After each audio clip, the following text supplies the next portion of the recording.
स्वागत है आपका हमारे इस चैनल देसी चाय 24/7 में, जहां आप लोगों को देश दुनिया से जुड़े अनेक समाचारों के साथ साथ रोचक तथ्यों को भी जानने का मौका मिलेगा।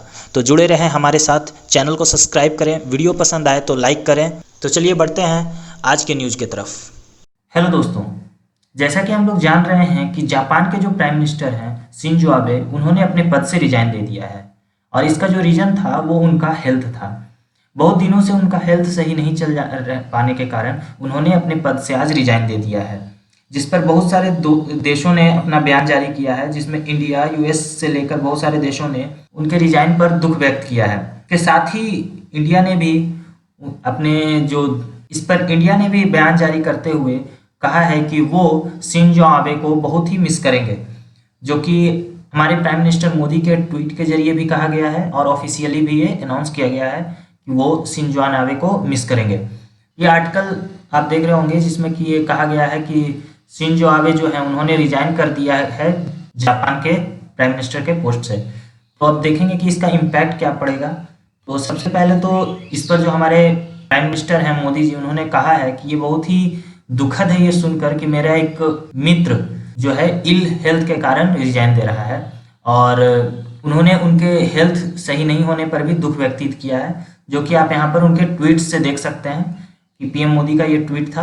हम लोग यहाँ पे शिंजो आबे के बारे में भी कुछ जानकारियाँ यहाँ पर दी हुई है, जो कि आप यहाँ पे पढ़ सकते हैं। जैसा कि हम लोग जानते हैं कि शिंजो आबे के आने के बाद इंडिया और जापान के रिलेशनशिप में बहुत ही ज़्यादा वृद्धि हुई है और बहुत ही ज़्यादा क्लोज रिलेशनशिप डेवलप हुआ है। तो हम लोग आज इस वीडियो में ये भी देखेंगे कि क्या क्या फील्ड में जो है इंडिया और जापान के बीच में रिलेशंस जो हैं बहुत ही क्लोज हुए हैं, और क्या क्या अभी तक इनके कार्यकाल में इंडिया और जापान के रिलेशनशिप में बढ़ोतरी हुई है। तो हम लोग पहला देखते हैं कि सबसे इम्पोर्टेंट जो है वो जापान और इंडिया के बीच में न्यूक्लियर डील है। इस न्यूक्लियर डील के कारण ही अब जो है इंडिया में जो न्यूक्लियर पावर प्लांट जो बन रहे हैं, जिसमें इन्वेस्टमेंट जो है वो फ्रांस का भी आ रहा है, अन्य देशों का भी इन्वेस्टमेंट इंडिया को मिल रहा है। तो ये बहुत ही महत्वपूर्ण कदम था जो इनके द्वारा लिया गया था।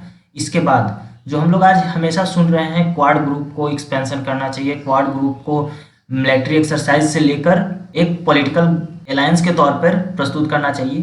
तो हम लोग जानते हैं कि ये जो क्वाड ग्रुप है, इसकी जो विजन है ये सबसे पहले इन्हीं के द्वारा दिया गया था, और उसके बाद इन्हीं के अग्रसर होने के बाद ही इस ग्रुप को फिर सभी से बात करने के बाद फिर ये ग्रुप बना था।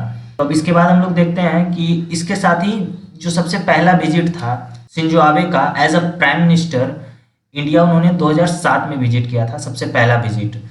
और इस विजिट में ही उन्होंने एक बहुत अच्छा स्टेटमेंट जो दिया था वो दिया था इंडो पैसिफिक।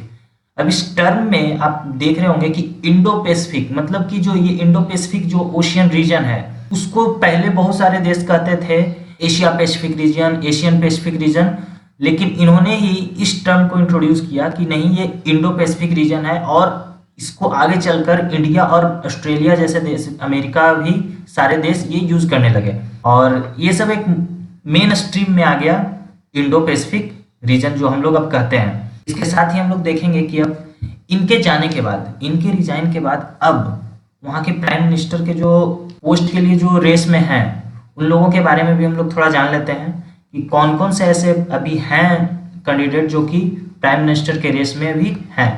तो सबसे पहला इसमें जो नाम आता है वो तारो कोनो का आता है, जो कि अभी वहाँ के वर्तमान डिफेंस मिनिस्टर हैं जापान के, और इनको एक बहुत ही एग्रेसिव लीडर भी माना जाता है, जो कि बहुत ही एग्रेसिव जो कमेंट्स हैं वो करते रहते हैं। और उनका ये मानना भी है कि जो जापान का जो आइलैंड है सेनकाकू आइलैंड्स, वहाँ पर ये इनका मानना था कि जापान को जो है वो मिलिट्री अपनी वहाँ पे सेटअप करनी चाहिए, ताकि जब भी चाइना की तरफ से वहाँ पे कोई भी शिप आए तो उस पर एग्रेसिवली रिस्पॉन्स किया जा सके। तो जैसा कि माना जा रहा है कि अगर ये प्राइम मिनिस्टर बनते हैं तो इनका जो रुख होगा वो चाइना की तरफ बहुत ही एग्रेसिव होने वाला है। अगर दूसरे कैंडिडेट की बात की जाए तो तारा ओशो हैं, जो वहाँ के डिप्टी प्राइम मिनिस्टर हैं अभी जापान के, और ये शिंजो आबे के बहुत क्लोज भी माने जाते हैं। और उसके बाद अगर हम लोग अगले कैंडिडेट की बात करें, साइगुरु इशिबा, जो कि फॉर्मर डिफेंस मिनिस्टर रह चुके हैं, और इनको भी माना जा रहा है कि ये भी इस रेस में है कि अगले प्राइम मिनिस्टर के तौर पर